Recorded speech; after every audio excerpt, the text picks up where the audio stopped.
All right, John, are we rolling? We're having too much fun here. Evening, everyone. Thank you for joining the Binghamton City Council work session, 6 p.m., 13 November, 2023. Please stand for the Pledge of Allegiance. I pledge allegiance to the flag of the United States of America and to the republic for which it stands, one nation, under God, indivisible, with liberty and justice for all. Clerk will call the roll. Madam Clerk. Councilwoman Rezanetti is absent. Councilwoman Riley. Present. Councilmember Friedman. Present. Councilman Burns is absent. Councilman Strawn is absent. Councilman Scanlon. Present. And President Scringy. Present. That's 4 here, 3 absent. Rezanetti, Burns, and Strawn. Thank you, Madam Clerk. We have a quorum at this time. I'd like to ask the city engineer, Ron Lake, to join us for a presentation concerning RL 23-237. Evening, Ron. How are you, sir? Good evening. Fine, thank you, sir. Thank you so much. Floor is yours. Okay, this is for continuing work with our long-term control plan, and it's for post-construction compliance monitoring for our CSOs. We have that, and DEC monitors it. And we were getting ready to do some sampling for next year that they're requiring.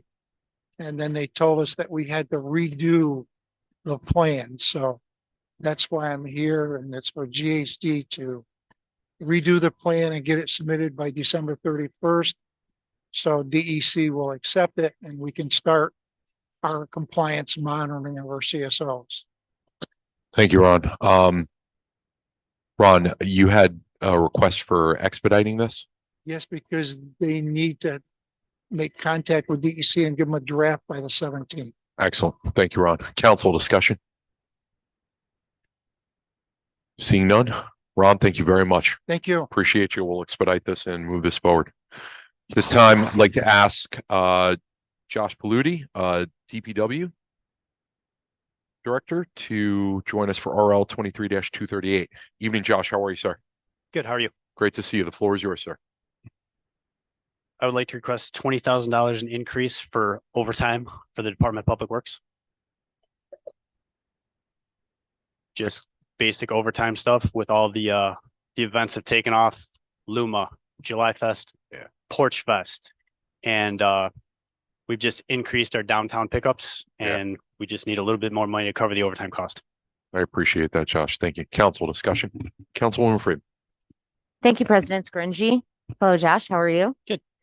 Is this preemptive or retroactive? This is preemptive. I looked at the numbers. We're going to need a little bit more. Okay. And so then going forward is well, let me ask this. This is preemptive for the rest of the year? Correct. Okay. And so then in the budget for next year was the overtime cost that this is covering for this year, was that accounted for next year? I believe so. Yes. Okay. All right. Thank you. Thank you, Councilwoman. Councilwoman Riley. Thank you, Council President. Hello, how are you? I'm good. How are you? Again, similar to what Councilwoman Freeman just asked, we know that we are approaching the change in the weather. And Yes. every year we come to DPW talking about encumbering additional funds for the overtime that may be necessary. So again, when you talked about the projection, this 20,000, you spoke of projects that have already occurred. Did you also estimate what may happen if we freeze tonight? This has nothing to do with snow or weather overtime. That's a whole different budget line that Okay, comes from. This is overtime for events only. and like yard waste pickup, things like that. Perfect. And we know that as we come to the end of the yard waste pickup period, you may see increases in terms of what we are putting out there. So that too was taken into account for this 20,000 and the need for additional manpower. Yes. Thank you. Thank you, Councilwoman. Councilman Scanlon. Thank you, Mr. President. Josh, so you mentioned you increased the pickups downtown. Does that have to do with the new garbage bins down there? Is that We were doing it before the new garbage bins went down there. Just we've been having 2 guys come in on the weekend for a 4-hour shift. So downtown gets picked once in the morning and once in the afternoon. And then again, when our night shift comes in, they pick it twice at night too, just to keep it clean, up to date for our businesses down there.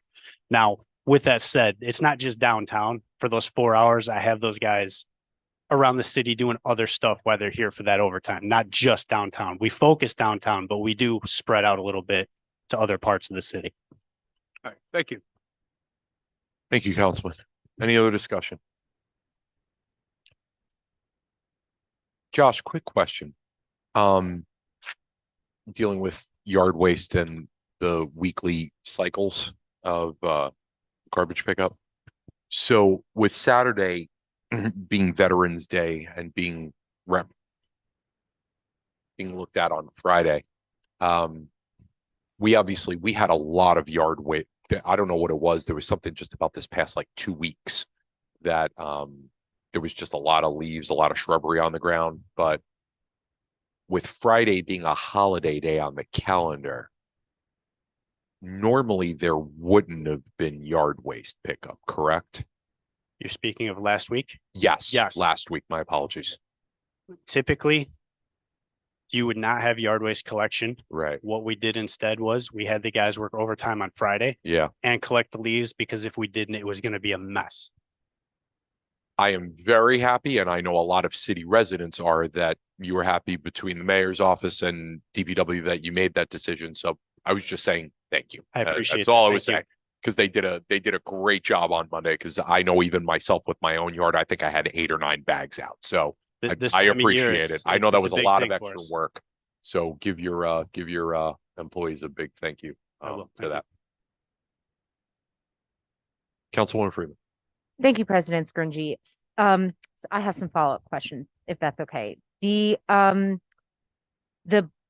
budget line that this money is coming from, Public Works charges, I'm referencing the budget book here, and oh, okay, so that Public Works charges is money that we have accumulated so far this year and have not spent yet. Am I understanding that correctly? I believe so. Yes. Okay. And so I know you mentioned that, or Councilman Scanlon mentioned, I think, the new garbage cans downtown. Should we anticipate an increased cost in maintaining those as well? In maintaining the garbage cans. Yeah, for garbage pickup. I mean, not any more so than normal. It's Okay. just a different style can is all it really is. Okay, great. Thank you. Thank you, Councilwoman. Any other discussion? Seeing none. Josh, thank you very much. Appreciate you. Thank you. Have a nice night. Absolutely. This time, Councilwoman, did you have? Okay, my apologies. I was just checking. Like to ask the head of the water department, Jeff Kruger, to join us, please, concerning RL 23-239.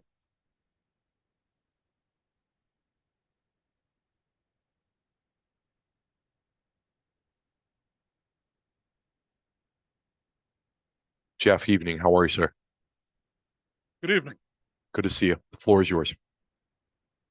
Looking through all of this. Can you hear me? Yes. We have 2 increases here. One is overtime for the water filtration plant, and the second major increase is for the chemical line. And make sure I'm reading that right.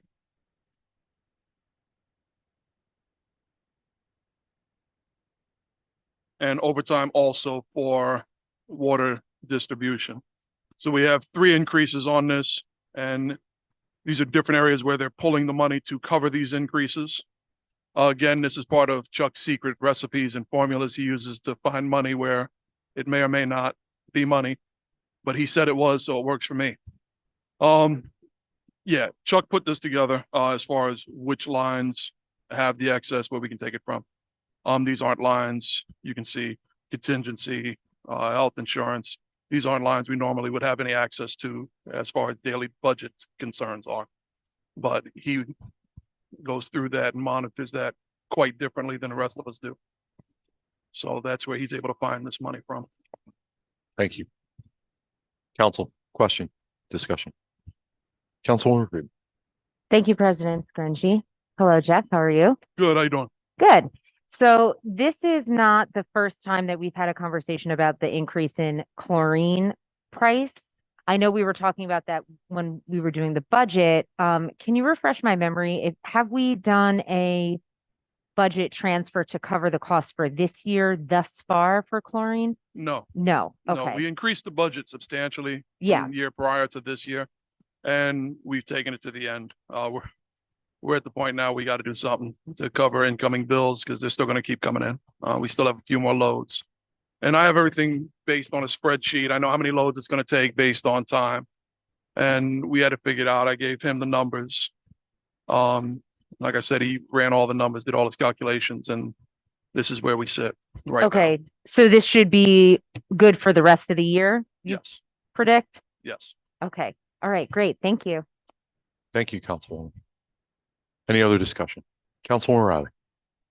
Thank you again. How are you doing? Good, how are you? Good, good. And I'm glad you came to the table ready to discuss the additional lines, because if you look at the summary statement for this legislation, it only spoke to the change in chlorine, not in the overtime needs of employees, which Correct. again, we don't know justify based upon that one sentence. So we appreciate you coming ready to discuss it. So are we to assume that because there are additional needs in terms of chemicals that we are automatically in need for overtime hours? For No, the- completely okay, separate. thank you. That's okay. Both of the overtime increases have nothing to do with the chemical. Okay, It's three separate ideas on one sheet. which is quite confusing. Secret formula. Yes, okay. So, can you tell us a little bit more about what's happening to for this surge in overtime? Overtime is a staffing issue. The first one for FX 8330. I'm reading that right. What are you doing? Bifocals aren't enough.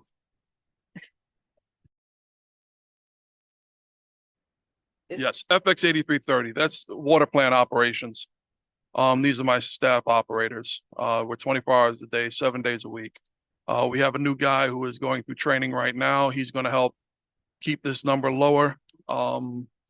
We have been working with a shortage. I have a new position starting in January. That'll help, and it'll keep this overtime under control a lot better. We're also actually looking at a new shift that one of our new people came up with. I've been there going on 30 years now, and this kid came up with a shift utilizing 9 people that is smoother and better on the actual employees than anything we've used in the past 30 plus years.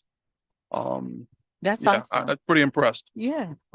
He needs don't to tell be him I said commended. that because his head's already big enough. Oh, see, we'd love to recognize him. Yeah.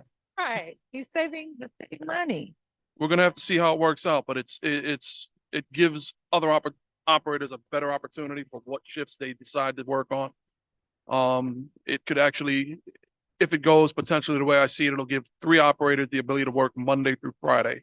Granted, it's going to be night, afternoon, and day shift, but it's the first time we've ever had people working Monday through Friday. That's So that may improve morale as well. yeah, That's awesome. that's one of the biggest That's kicks with this awesome. shift design. Now, I wouldn't want to be the person to select who gets to flip over to that schedule first. Mhm. It'll be by seniority through Oh. the union rules. So there's really, it eliminates a lot of the arguments. Um, Well, thank you again for bringing that additional information. It not only helps analyzing these documents, but the constituents that to know means, and we don't want to look like we're hiding any transfers or trying to Absolutely. be less visible with what we're doing. So thank you. Sure. Thank you, Councilwoman. Councilwoman Burns. Thank you, Mr. President. On another subject, I was just thinking about water main breaks. And in the winter, I know that last year we had that major one up on Mary Street that looked like they were digging a hole to China to get to it. But I'm just wondering, is it just whack-a-mole, or is there a plan to take care of all the old water mains and? I wish I could tell you that the plan was solid. It's half whack-a-mole and half, we've been on this street too many times in the past few years. Mhm. The age of the mains don't always coincide with the paving schedules. And then the paving schedules don't coincide with the CHIPS grants and the this grants and the that reason. And that limits where we can attack and what we can do. And it, Mhm. you know, repaving a street and then using a roller on it, a 80,000 ton roller on it, doesn't help my water mains any. Mhm. You know, it's a real dollars and cents issue. Mhm. The infrastructure, I've seen a valve case with 1894 written on the side of it. Wow. That came out by the 430 on ramp off of Court Street. Right there in a strange intersection that Wow. had no need. The valve hadn't worked in many years, but it wasn't leaking until we had to rip it up. But I mean, that's what you're dealing with. Mhm. This distribution system was started in prior to 1864. I think it was when we incorporated as a city. It was Binghamton Waterworks had 3 or 4 failed starts. And it was the building of the distribution system that always hurt those other companies back in the early days. But some of those sections of pipe, there are still larger sections and chunks of it that are still in service. Mhm. It's all over the place. So streets that we hit and we hit often, we talk to engineering and we try to get them all. We try to get everything to coincide. Right. Sometimes it's a this year project, sometimes it's a next year project. Mhm. Thomas Road, pretty much emptied Ely Park tank last. That was a major area out of water for a couple of days while we did all Mhm. that, and then we got that replaced. That became a These are the big priority. water towers? And we work together with engineering, and we do the best we can with Mhm.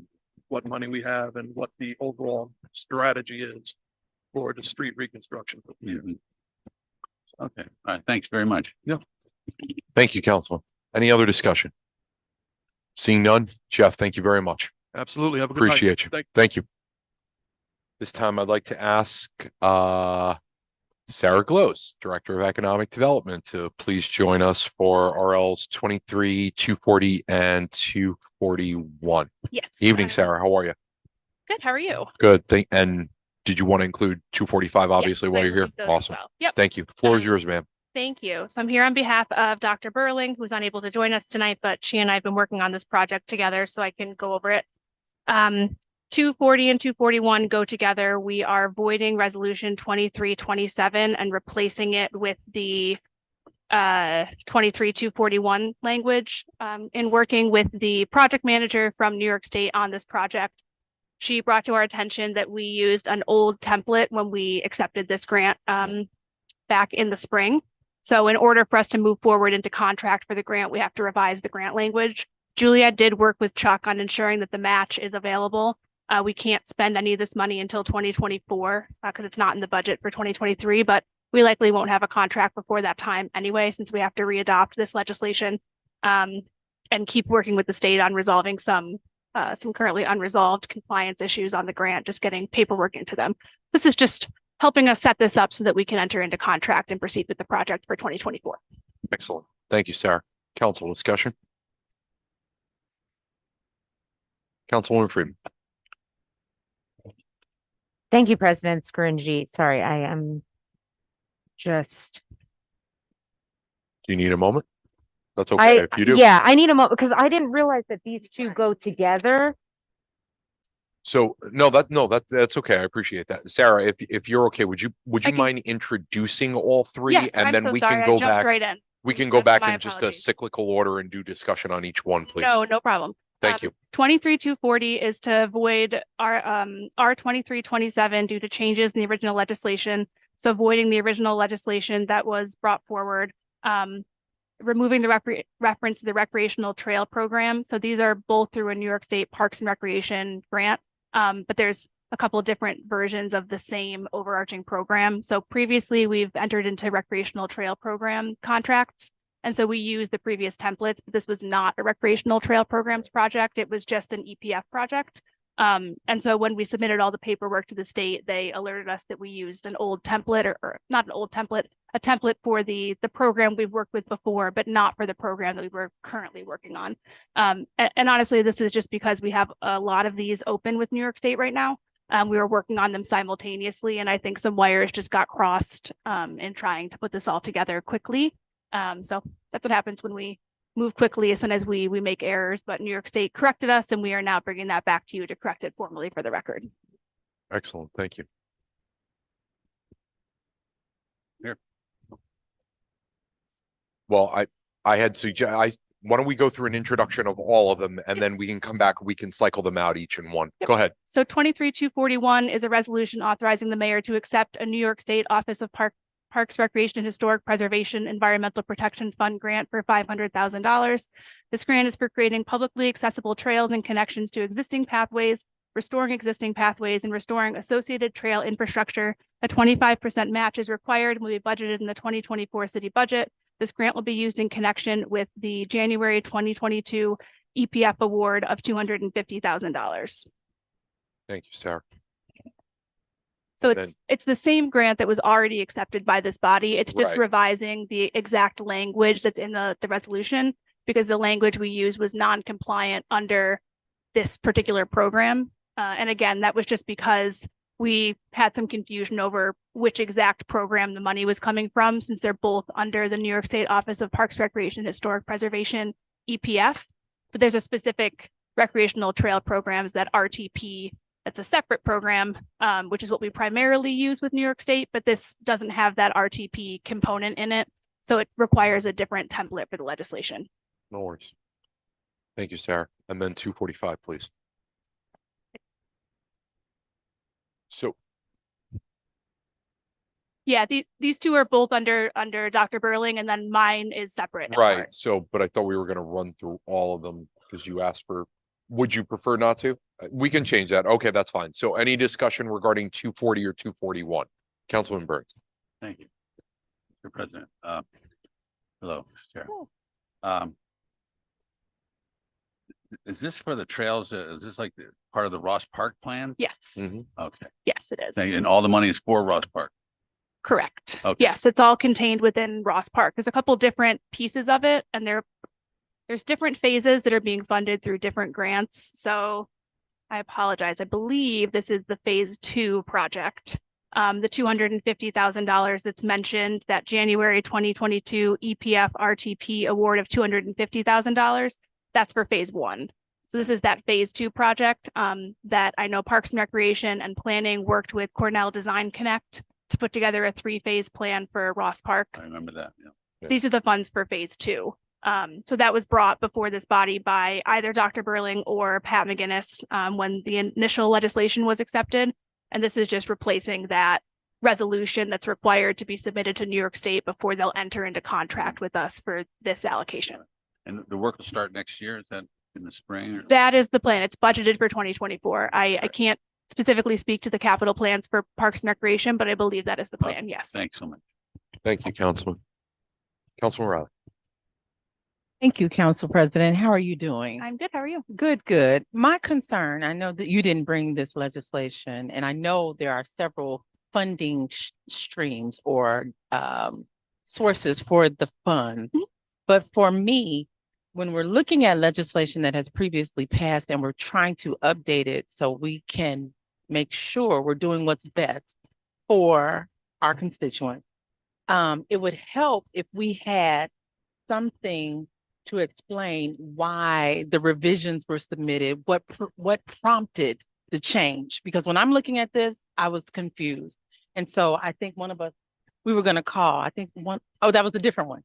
So, but for me, the resolution that passed in 2022 was for phase 1 or for phase 2? So these are both associated with phase 2. So the $250,000 from January 2022, my understanding is that's the phase 1 money, which is separate and apart from this particular request for legislation. The legislation that's in the packet is from May of 22.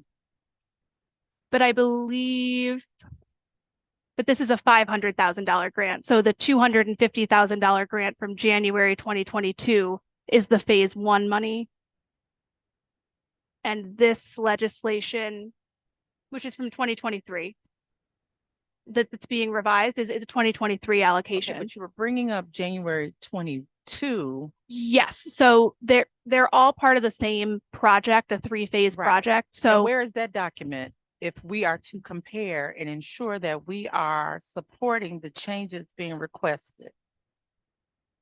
so they are separate projects. I'm sorry, I'm confused by the question. Right. So I do not have the legislation for the grant that was accepted. I do not have the legislation in front of me for the $250,000 that was previously accepted by this body. The reason that that's referenced is that's the reason for the error. We used the same template that we used for the $250,000, not realizing that there was a different template we had to use for this $500,000 grant Okay. because they're both under New York State Parks and Recreation EPF, but one has the additional recreational trail program designation that has slightly different requirements. Okay. And so when we entered into the phase two contract, we erroneously used the template from the phase Phase one one. contract. Okay. Yes. So, okay, that helps because again, if we're talking about it, but again, it's from January of 2022, none of us remember such. We can't align it with the phases. And it makes Correct. I get what you're saying, but if we're analyzing again the changes that need to be revised. So there's no changes to the phase one No, documentation. we get that, but this Okay. was drafted based upon. No, they're totally separate grants. There's No, $250,000 submitted- in phase one and there's $500,000 Right, in but phase the- two. the This two- is specifically for the $500,000. Correct.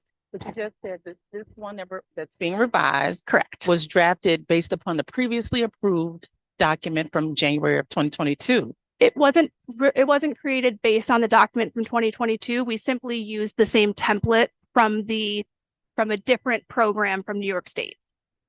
So we That took was associated with January of 2022. but they're not related at all. Okay, it's- but you hear when we're hearing Yep, this, yeah, absolutely. why So- we're so- seeking additional Absolutely. clarification. Yep. Okay, and so if that's why I'm here to answer those questions. Perfect. Now, this fund that we're revising that was submitted with the changes in red. Mhm. Now then, it includes the funding for the recreational trail and EPF? No. No. Nope. The recreational trail is for the other document. Correct. That is under legislation 2041. No. I'm going to take a step back because this is extremely confusing, which is why we made the mistake in the first place because it's not an easy one. So the entire project is 3 phases. It's all at the Ross Park Zoo and has to do with a long project linking trails between the historic gate and the zoo proper. So that project has been split into 3 phases as part of that Cornell Design Connect document that Parks and Planning worked on. So the city of Binghamton went to New York State and applied for the initial $250,000 for phase 1, which was accepted or at least referenced here as being a January 2022 allocation. In 2022, we applied for another $500,000 for phase 2. When we accepted those funds, we used the template we had in our file from New York State for the New York State Parks, Recreation, Historic Preservation EPF fund. And we did not use the template that New York State provided for the New York State Parks, Recreation, and Historic Preservation. Right. So we used the RTP, but we did not use the legislation from January 2022 as the basis. We used the template for the wrong program, which came from New York State. So they gave us like a insert city here, accepts insert amount of money here for insert project here. And that's what we used for both phase 1 and phase 2. For phase 2, we should have used an updated version of the template that New York State provided us. So when we sent back the legislation that is here under 23-240, they let us know that that was incorrect based on the program that we were accepted into. So what we brought here tonight is a revised version of that legislation that will be accepted by New York State so that we can enter into contract for phase 2.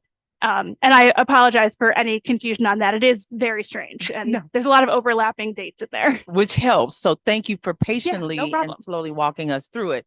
Now, my concern though, if it was only a formality in terms of the language, we're now changing allocation. So that's of greater to us. Yes, money is available, but what did we know when we entered into this contract that it was 25 compared to 20? Yeah, so my understanding is that yes, because we would have put, and I apologize, I don't have it in front of me, though I can look into it. We would have had to commit to the correct amount of match in the application to even be considered for the funding. Okay. So when we submitted the application to New York State for funding, we would have identified the match at that time at the correct amount. Okay.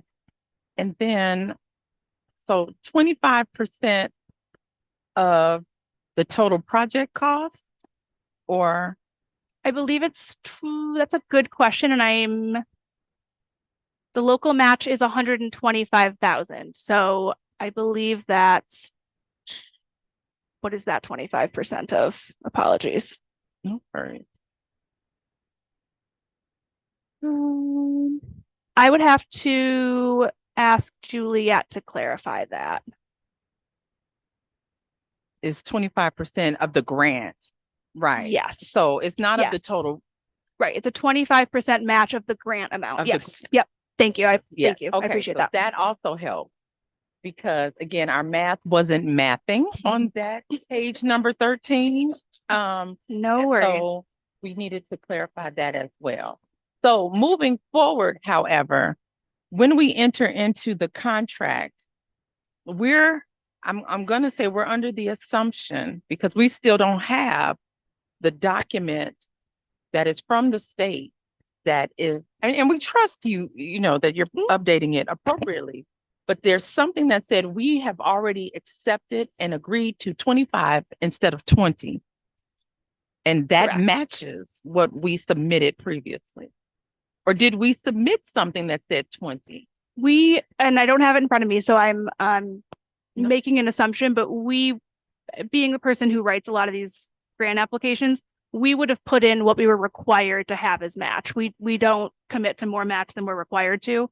So what would have been in the application would have been what was required for us to put in. Okay. And so what was codified in this legislation was inaccurate, but our commitment to the state would have been in line with what the grant requirements were, because they wouldn't have awarded us the funds if we hadn't committed to the correct match. Okay. And the little table in the grant application auto calculates. Okay. It's just that we're getting, Yes, no, I totally understand. This was not an ideal situation. Never like to have to repeal legislation and replace it with anything else. So no worries. And there is also a typo. But I thank you again for taking this time to walk us through it, because it was a bit confusing for us. yeah, no, it's extreme. It's a very, very confusing grant. And it's been kind of a bear to manage on our end. So I get it. But we're thankful. We want to see those changes at Ross Park. absolutely. So let's move forward. Thank you. Thank you, Councilwoman. Councilwoman Freeman. Thank you, President Skirnji. So I just have one follow-up question. Sorry. She really That is- stressed that one follow-up Only one question. more. No, because that. No, but thank you. That provided a lot of clarity, that discussion. So thank you. No problem. Yeah. So going back to the math isn't mathing. Mhm. So we're required to put a local match of 125,000, which is 25% of the 500,000. The total project cost is $709,800. So does that mean that and apologies if this is something that I just can't recall right now, but that means that the city is responsible for closing that $209,000 gap? And if so, where would that money be? That's a great question. Okay. I do not know the answer to that. I would have to defer to Pat or Juliet on that, but Okay. I don't believe it would be the 209. It would be 209 less the 125 that's being committed here. Oh, okay. So it would be approximately 170 or no, Yes, 80. I got one mental math question right. 84-ish, 84,000-ish. Yeah, Right, I'm not okay. 100% sure where that is coming from. I do Okay. know when I spoke to Chuck, he did not have any concern. So I Okay. believe it is figured out, but I would recommend asking that question of Pat and Juliet to clarify. Okay, I will do that. All right. Thank you very much. No problem. Sorry about all the confusion. Thank you, Councilwoman. Sarah, could we move forward with 245, please? Great. So this one is from me, so I should be able to answer all questions. This is an ordinance authorizing the sale of 22 Charles Street, Binghamton, New York, 13905 to the Binghamton Local Development Corporation. So this is the cogeneration plant at the Charles Street Business Park, formerly operated as a cogeneration plant. So it was a natural gas powered power plant, operated as a peaking plant for several years before going offline in 2018. So earlier this year, we applied for and were successful in receiving $160,000 in technical assistance from NYSERDA to develop a reuse analysis. So that included structural testing, environmental testing, the actual determination of what an appropriate reuse for this facility would be, as well as marketing materials and a public engagement plan. Council President Scringy has been generous enough to attend some of those public engagement sessions that we've had in the first ward talking about the future of this plant. And so the idea has always been to combine the cogeneration plant parcel with the Charles Street Business Park to facilitate increased economic development activity, not just at the cogeneration plant itself, but also at the associated and ancillary properties next door at the Charles Street Business Park. And so that's the request to sell this to the Binghamton Local Development Corporation so that they can take the results of the reuse analysis that's expected to come in by the end of the year and facilitate that into. Sarah, forgive me for Yep, being that's okay. Are we okay? Okay. My apologies. That's okay. I was Sarah. looking at everybody's eyes. I was like, No. turn You're- around. I didn't know if I needed to walk up there. Go ahead. My apologies. Go No ahead. problem at all. So currently the property is owned and maintained by the city of Binghamton. This is not something that's necessarily it's an other duties as assigned maintenance that we've developed a working agreement with the Parks Department to do our maintenance over there. The Binghamton Local Development Corporation takes care of the maintenance at the park at large. And so this would just facilitate us combining those parcels and being able to market both the cogeneration plant itself and the property next door for larger economic development purposes. We have had a decent amount of interest in the parcel and in the land next door since we started doing these public engagement activities and, getting the word out there that we're looking for ideas there. And so we think making it part of the Charles Street Business Park proper will help us use all these marketing materials to facilitate increased economic development activity at the park. But I have Thanks. lots of information, so I'm happy to answer questions. Thank you, Sarah. Councilwoman Burns. Thank you, Mr. President. Was there a group called Labella that was interested? So Who are Labella is the consulting firm that New York State hired on our behalf. So NYSERDA essentially contracted with a number of different planning firms and then gave us a list of 5 that we could choose from based on their expertise and what we were interested in doing with the plant. So we chose Labella because they have some local offices and experience specifically with facilitating large-scale economic development and job creation projects. So Labella is technically NYSERDA's consultant, but they are working for us through NYSERDA, paying them through this Just Transition program that NYSERDA has. Mhm. And so we don't know exactly what we're going to do with the building. No, but I can tell you, so they have not given me the final reuse analysis yet, but what we are looking at is potential incubator / accelerator space. So one thing we talk with the Kauffman Southern Tier Incubator and with a lot of companies that walk into our office is that we have a really, really low industrial vacancy rate in both the city of Binghamton and Broome County at large. We just don't have a lot of space that's available on the market. There may be space out there that's privately owned that may or may not be being used for a variety of reasons. And of course, we try to connect people with those property owners and those available spaces. But at the end of the day, as private property owners, they can really do what they choose with their buildings. Mhm. So this is something where we would be able to facilitate someone coming in and partnering with us or taking over the property to do that kind of development. Mhm. So that's what the reuse analysis is going to focus on is incubator, accelerator space, flexible industrial, light assembly, manufacturing space. We've also had some conversations about how this would fit into the larger energy storage supply chain with what's going on at the university and in Endicott, as well as how this might fit into the semiconductor industry, which is obviously taking off as a result of the Micron investment and some investments in Albany at Albany Nano. So that's what the reuse analysis is going to focus on, is those kind of strategic areas. And they'll develop some loose marketing materials that we can then take and run with to market it. And one thing that has come out as part of the reuse analysis is that the actual parcel on which the cogeneration plant sits it's sizable, but given the space needs that these industries are looking at, they would probably need another acre or two to make this a really competitive economic development site. And that's where this being owned by the Bingham Local Development Corporation in coordination with the Charles Street Business Park gives us the ability to kind of add on whatever number of acreage a potential end user might need to make this project a reality. Okay. I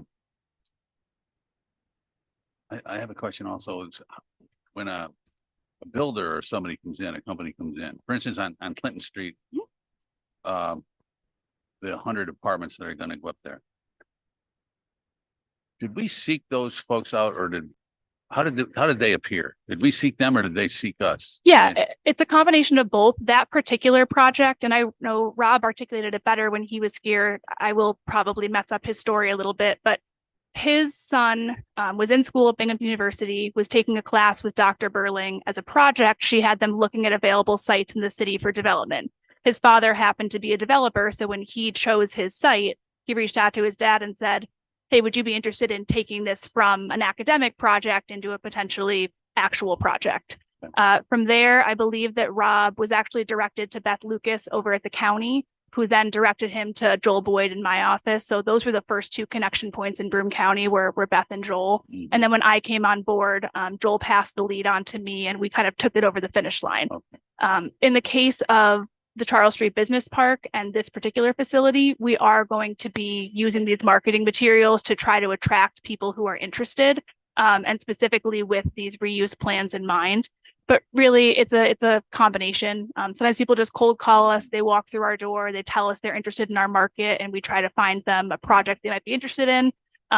Sometimes it's when we're going to conferences or we're out and about just talking about Binghamton and, selling Binghamton and talking about the brand of Binghamton, that people get interested and we'll start to have conversations. But it's really just a combination of all of those things. Would you mind, because there was questions I had from folks about what's actually happening in the industrial park now?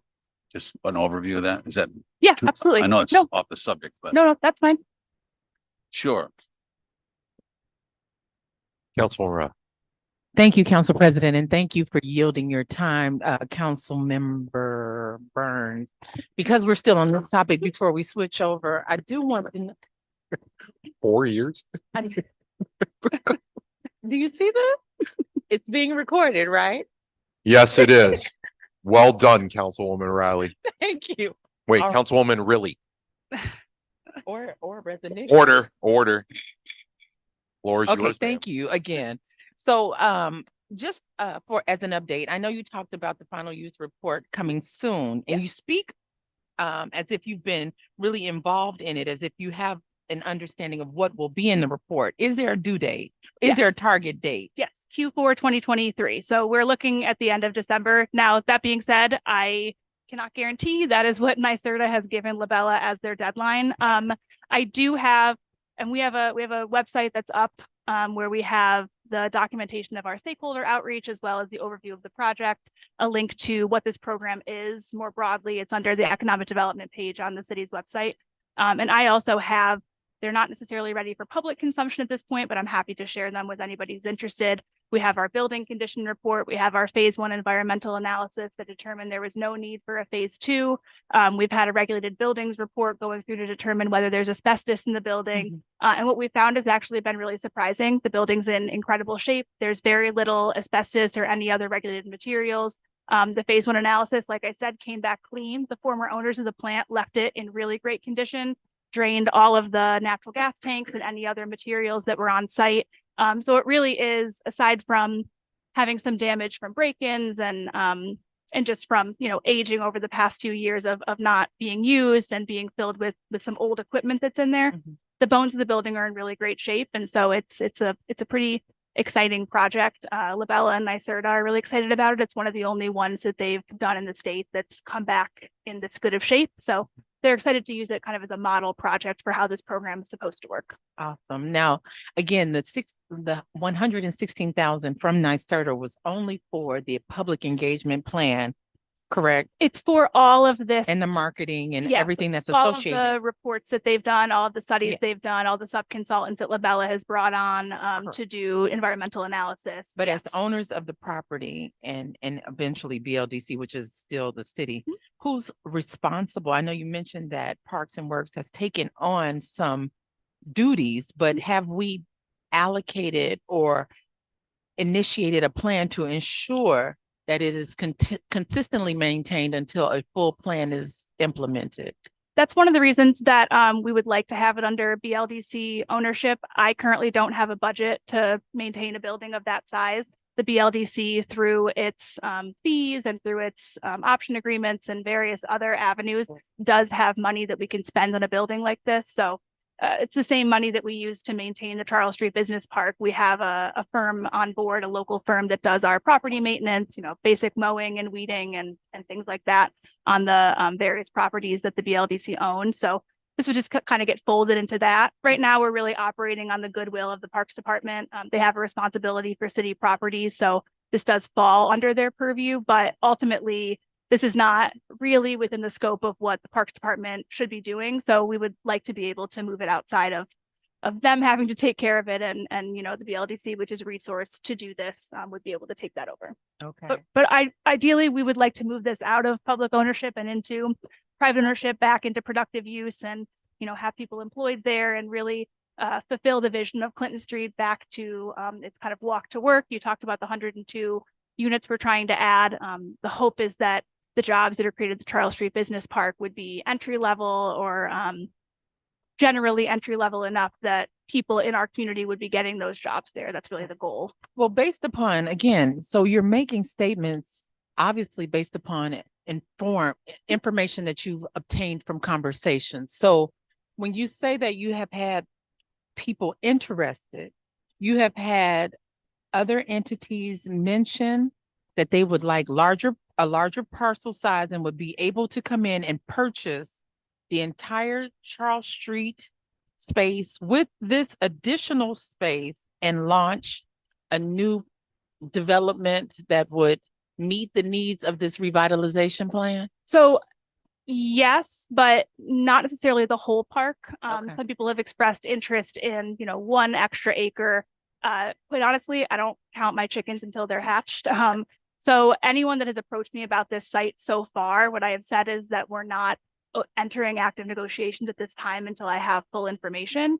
And so I've deferred those conversations. Okay. So once we have the reuse plan in hand, that's when I'll go back to those interested parties and start having real conversations. But we haven't talked dollars. We haven't talked whether these companies need or are looking at additional incentives. We haven't necessarily even talked about end products because I didn't want to put the cart ahead of the horse. I didn't want people to feel like we were having conversations without full information. And so that's what those interests are there, and we're excited about the potential, but we're not actively Ready to engaged in proceed. negotiations with anybody. Exactly. We're not.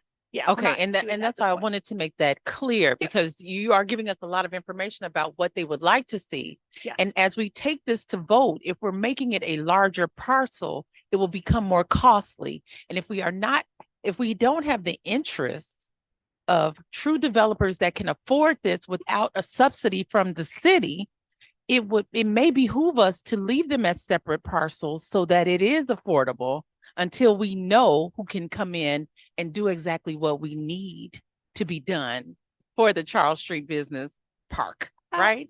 I would push back on that and just say that the Charles Street Business Park as a whole is generally very affordable Okay. compared to the private market. And that is because as a public authority that is overseen by the authority's budget office and has a board that includes 2 members of this body, anything that happens through that is under a pretty heavy amount of scrutiny. And so what we do is we essentially help incentivize the end uses that we are looking for Mhm. by offering a purchase price at slightly below market value. The price for an acre of land at the Charles Street Business Park is right around $35,000 an acre. We have not done a valuation on 22 Charles Street. I am honestly unclear about whether that's part of the scope of work of this. If it's not, it's something that we will likely have to do. if not just to understand what it's worth, to be able to justify to the authority's budget office or to any other public body why we priced it at what we priced it at. Absolutely. But you do see my point that again, based upon this final use document, they could say that the building is very sound and as a standalone parcel would be more valuable. We don't know. They Than could, the entire park. they could. They have told me in verbally, we have monthly check-ins with NYSERDA and Labella.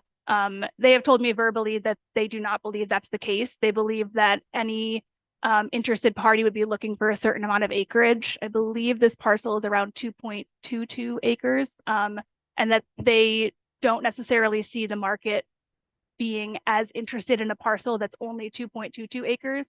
They would like to be, and they are planning on marketing this with the Charles Street Business Park as something of a bonus. If it passes. Correct. Well, they could still market it. We would have to facilitate separate transfers and we would have to do negotiations through two different bodies under two different regulatory systems. It's certainly possible, but the BLDC is resourced to do this exact thing that it's been attempting to do at the Charles Street Business Park, and that we've currently put on hold until this project is done so we can understand how this fits into that larger picture.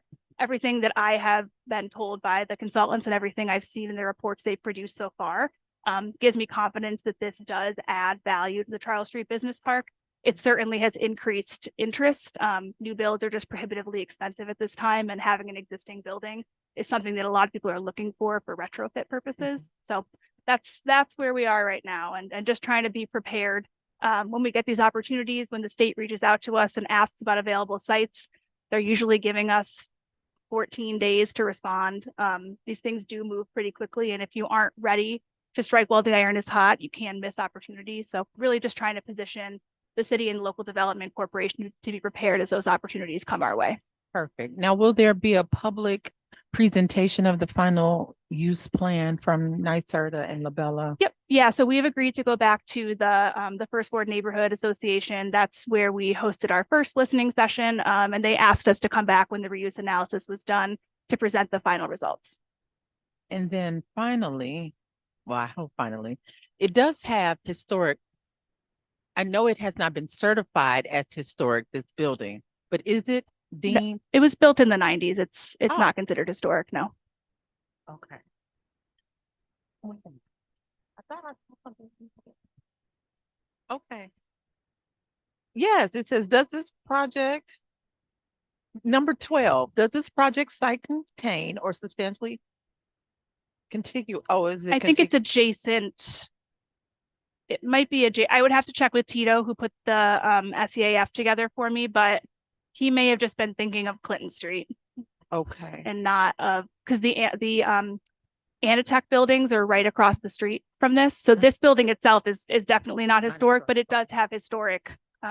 Yeah, immediately on the other side of the street. So the adjacent property to 22 Charles Street is 9 West, which is on the corner of, it's off of Clinton, obviously, but it's on the corner of West Street as you're coming off there.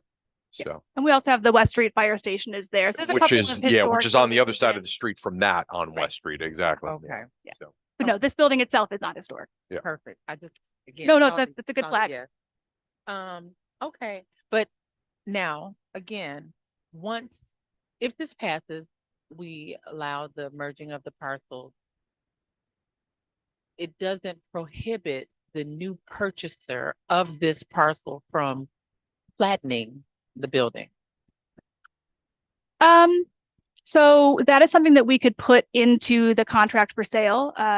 If I do not think that this building is as valuable as a vacant parcel as it is with the structure on it right now. Okay. There are pieces, there's a tank farm located just to the east where the natural gas used to be held. I do think that would likely be demolished. It doesn't necessarily have any functional use unless there's a company that needs to store something of that nature on it. But given its proximity to the neighborhood around it, I wouldn't necessarily be supportive of that. So I do think there might be some small scale demolition, but it is one of the nice things, the way that we can build these contracts, we can ensure that the end use is aligned with our goals. So one of the nice things about having the public sector involved in these kinds of conversations. They are, but I just printed like summaries so that I would have them to refer to. So I can, yes, yep, I can. So can you email that? I'll make sure all the council gets that. Yeah, Sure. absolutely. Thank you, Sarah. Appreciate that. Thank you, Councilwoman. Councilwoman Freeman. Thank you, President Sterngy. So I just have one or two logistics questions. No problem. So again, if provided that this passes, then the property would be then sold at market rate or at a, So we would like to facilitate the transfer at a $1 purchase price, rather than, you know, using the resources of the BLDC to then pay the city for then the BLDC to have fewer resources to actually take this project over the finish line. So that would be, that's the pitch that I am making. I would prefer not to further spend that much money out of the BLDC. Right. We've had a couple of major purchases that have come out of there in the past few months, and well, I meant afterward. Mhm. So Oh, after it's yes. sold to the BLDC, right? Because this is essentially just transferring ownership without any functional difference. Correct. I would say right now. Yes. So after, again, provided this passes, then it will be sold. If it is sold to the private sector, that would be at roughly market rate. Yes. So anytime we sell anything from the LDC at below market rate, if we choose to do that, we have to send with 90 days notice something to the authority's budget office, the head of the assembly and the Senate and the governor's office. And I think the AG's office, letting them know that we're doing that and a rationale for why we're doing that. And they're allowed to step in and say, you can't sell below market value or not. But assuming that the valuation comes back at a price that does not prohibit someone from coming in and doing the job creation or other project that we might want there, my goal would be to sell it at or near market rate. Okay. And then that purchase would then be done through the BLDC, so it would require city council approval. I do not think the acquisition of property through the BLDC requires approval from city council. We Okay. do have to have it approved by the BLDC. We have an acquisition policy that we're actually adopting on Thursday that requires the BLDC to enter into a resolution to purchase property. Okay. All right, great. Thank you. No problem. It was 2 questions. No worries. Thank you, Councilwoman. Any other discussion? Sarah, really quickly, forgive me. So the funds that were used with respect to the marketing, communications, all the community meetings that, you know, were conducted and stuff like that. So all of that is aggregated together at that point, moving forward with this plan. And when things are finalized, there'll kind of be one more round of community input going around. Yes. So Yes. So in our contract with NYSERDA, they outline basically how much money goes to each of the different components. yeah. And so public engagement has its own line item. Line for what item. they're Yeah, paying yeah. for. Yep. No, and obviously attending the meetings with you and Labella and everyone, like, I'm glad to hear that the things that we're kind of hearing, we heard from constituents are still kind of being upheld here, right? I think to the extent that we can keep this industrialized or business related is incredibly important, right? And especially with the broader Clinton Street initiative and the workforce development housing at 187, it's a good pairing there. So No, I couldn't agree with you more. And I was really inspired by what people were saying at the public meeting. And it was really nice to know that the vision that we had in City Hall, that people bought into it and that they shared in that vision. And, you know, some of the other things that people were interested in seeing at that site, such as housing and some quality of life initiatives, those are moving forward in other parts of Clinton Street. So we know that we're still going to meet the needs of those first ward community members who came out and told us what they wanted in other Definitely. ways while doing this job creation as a job creation Absolutely. project. appreciate you. Thank you very much. Councilman Burns. Yeah, I know you've been talking a lot, No, it's fine. but just an overview of what's happening Oh, over there. yes. So Charles Street Business Park, for anyone who's not aware, it's a 23-acre parcel It's owned by the Binghamton Local Development Corporation. It was previously owned and marketed by the IDA. We've entered into an agreement with them for us to purchase that property for them. And basically, as we sell land at the Charles Street Business Park, we then pay the IDA the balance of the money we owe them on each acre. We paid an upfront cost, and then we pay kind of per acre as we sell the rest of the property. So Innovation Associates has moved around 85 full-time executive level employees into the former Save Around building at 100 Emerson Parkway. Save Around has entered into an option agreement with the parcel directly to the north and directly to the south of that parcel. Their intention at this time is to build themselves a new, smaller, purpose-built facility at the parcel to the south that better fits the scale and scope of their business post-COVID. They have entered into an option agreement on behalf of Innovation Associates for the north part of the parcel. They're in active negotiations about whether there would be an expansion. Those are private negotiations that are happening between them. And then the 8-acre parcel that's in the middle that was formerly had an option agreement held by Steezy, a cannabis manufacturing company out of California. They let their option lapse as the regulatory environment for what they wanted to do in New York State wasn't quite panning out the way they thought it would. So they're regrouping and figuring out what the best path forward for them is. There's also a 6-acre parcel just to the north of the business park, kind of located across from the First Ward Park.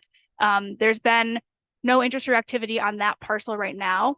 One thing I did forget to say, as part of this study, we are determining whether it would make sense for there to be an access road from Prospect Street down into the business park. Something the New York State DOT conceived of a number of years ago. They actually own a decent amount of that property up there. So we are exploring as part of this process whether that would make sense. The rationale behind that is that in Watkins Glen, they developed this really, really beautiful downtown, and they made a lot of improvements to their main street. But at the end of the day, it's a major truck traffic route. And so you have this really beautiful, quaint, quiet downtown with massive tractor trailers going through it at regular intervals. So if we are creating the Charles Street Business Park as an industrial hub, we could see that increasing truck traffic. And the last thing we want to do is make major investments in Clinton Street and then have it just having tons and tons of truck traffic that disrupts the great pedestrian nature of the street. And so we're exploring whether this would make financial sense, economic sense, planning sense. I don't have an idea of where that study lands right now. They're still kind of right in the mix on things.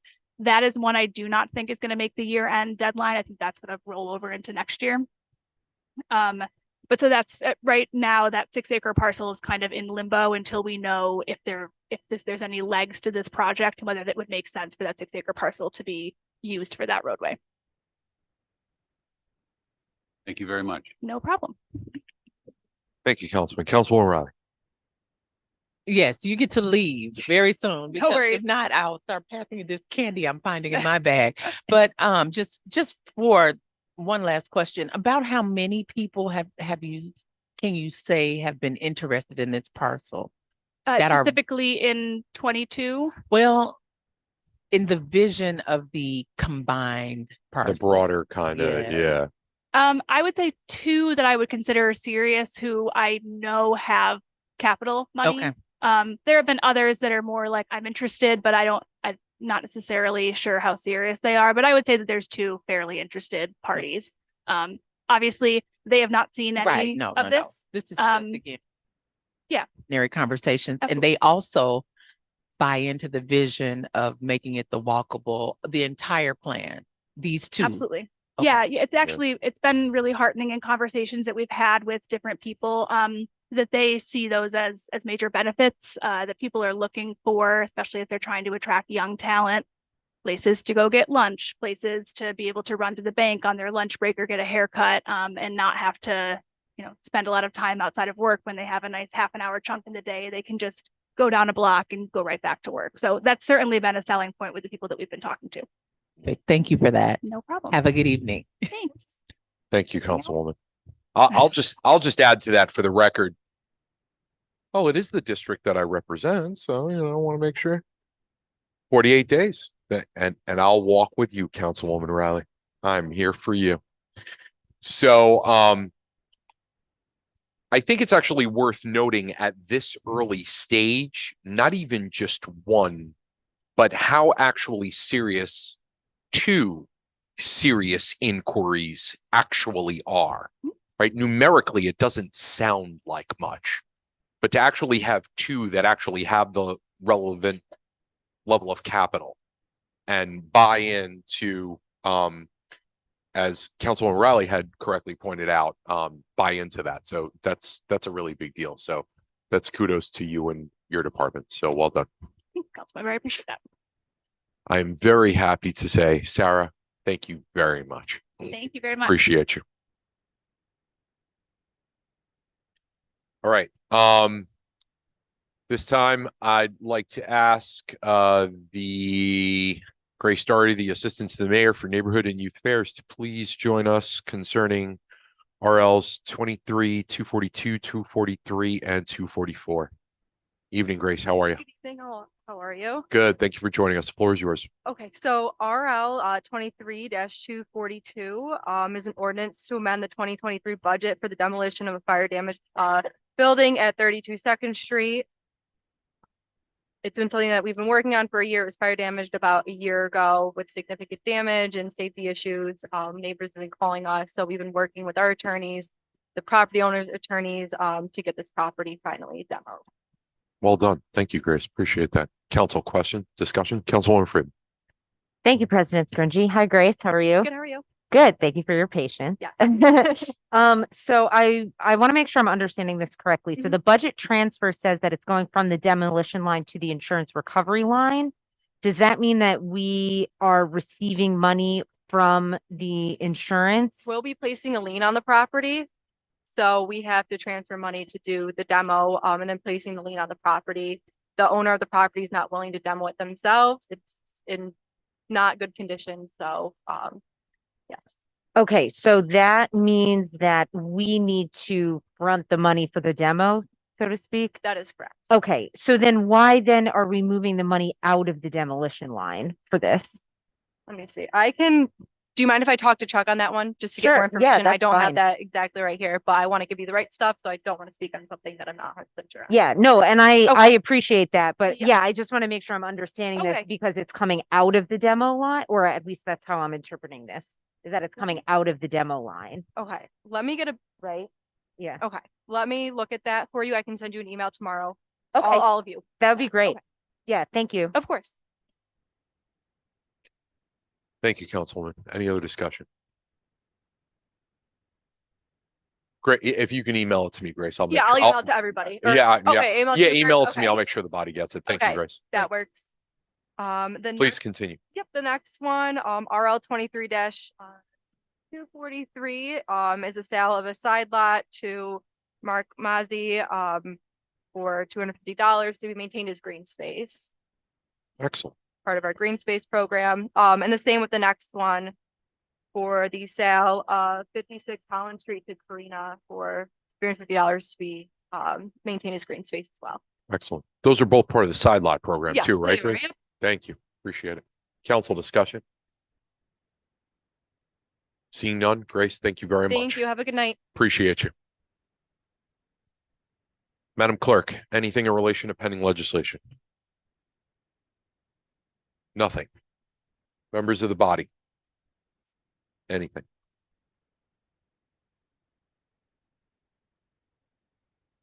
Seeing none, Chair entertains a motion to adjourn.